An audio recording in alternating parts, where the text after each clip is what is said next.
Dans un petit village perdu au cœur des montagnes, où les champs étaient vastes mais les horizons restreints, vivait un jeune homme nommé Elias. Né dans une famille modeste de fermiers, il avait toujours ressenti une insatisfaction profonde envers la vie qui lui était réservée. Ses parents, bien que généreux et aimants, se contentaient de peu. Ils croyaient en la simplicité du travail de la terre, à l'héritage de générations passées qui avaient vécu, prospéré et souffert dans la même étroite vallée. Mais pour Elias, cette existence semblait bien trop ordinaire, trop petite pour ses ambitions. Dès son plus jeune âge, Elias avait rêvé de quelque chose de plus grand, une vie d'aventure, de puissance et de richesse.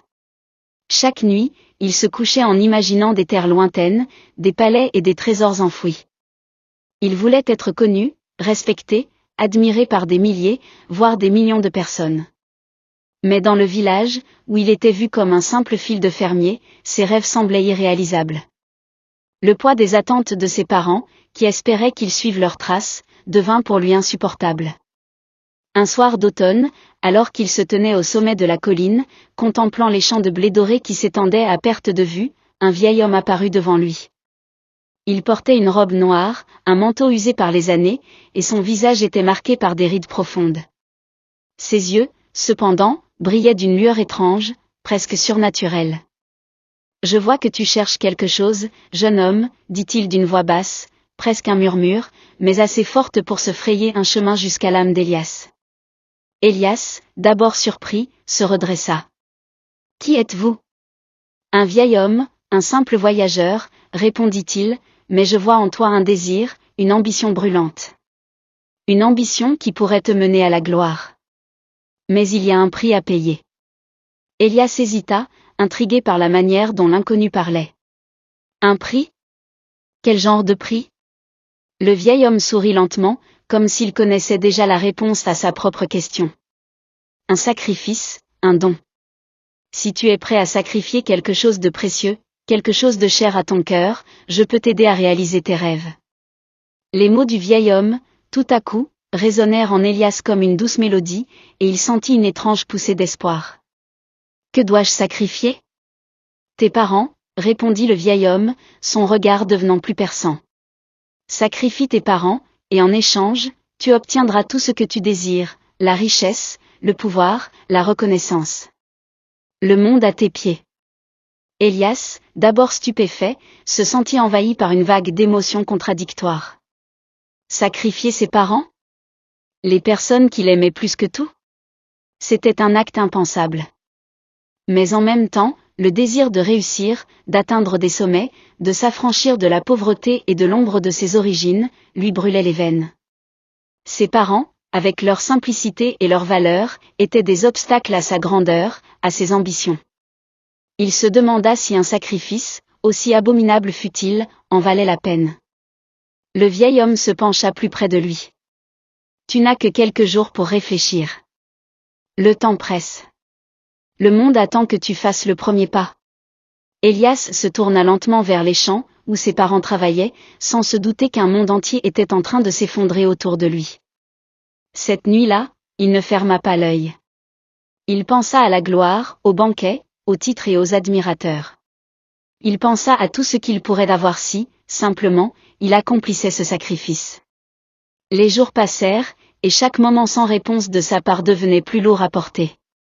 Il voyait ses parents se lever tôt chaque matin, travaillant dur sans jamais se plaindre. Leur vie était simple, mais ils s'en contentaient. Il lui disait souvent, « Elias, le travail d'un homme est de semer la terre, et de récolter les fruits de son travail. » Mais à mesure qu'il les observait, une idée obsédante grandissait en lui.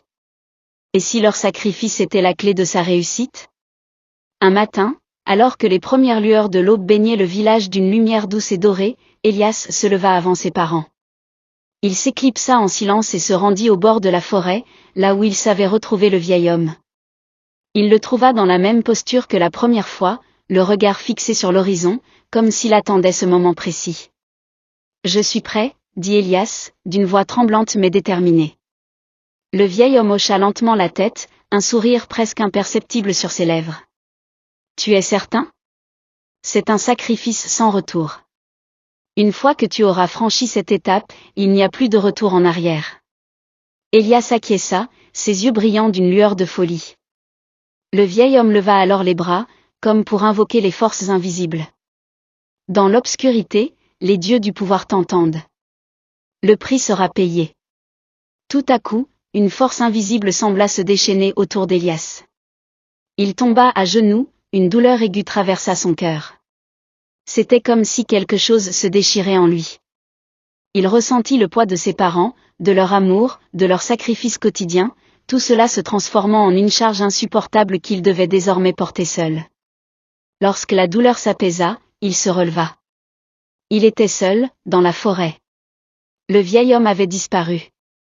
Mais Élias sentait un changement en lui, une nouvelle énergie. Il savait que sa vie venait de changer. Au matin, il retourna chez lui, où il trouva ses parents dans les champs. Mais à mesure qu'il les observait, un profond malaise s'installa en lui. L'image de leur amour et de leur sacrifice semblait plus éclatante, plus réelle que jamais. Il sentit alors une étrange lutte se livrer en lui. Le pouvoir et la gloire qu'il avait obtenus semblaient soudainement dérisoires face à l'immensité de ce qu'il était sur le point de perdre. Le poids de sa décision lui écrasait la poitrine. Au fur et à mesure que ses parents s'approchaient de lui, il se rendit compte que ce sacrifice, loin de le libérer, l'avait enfermé dans une cage invisible. La gloire qu'il avait imaginée était un mirage, et l'ombre du sacrifice pesait sur son âme. Ses rêves de grandeur, si brillants et éclatants, se dissolvaient comme de la brume sous les rayons du soleil. Il se jeta à genoux devant ses parents, les larmes aux yeux. « Je suis désolé, désolé pour tout. J'ai failli. Je ne peux pas. Je ne peux pas vous sacrifier pour un rêve égoïste.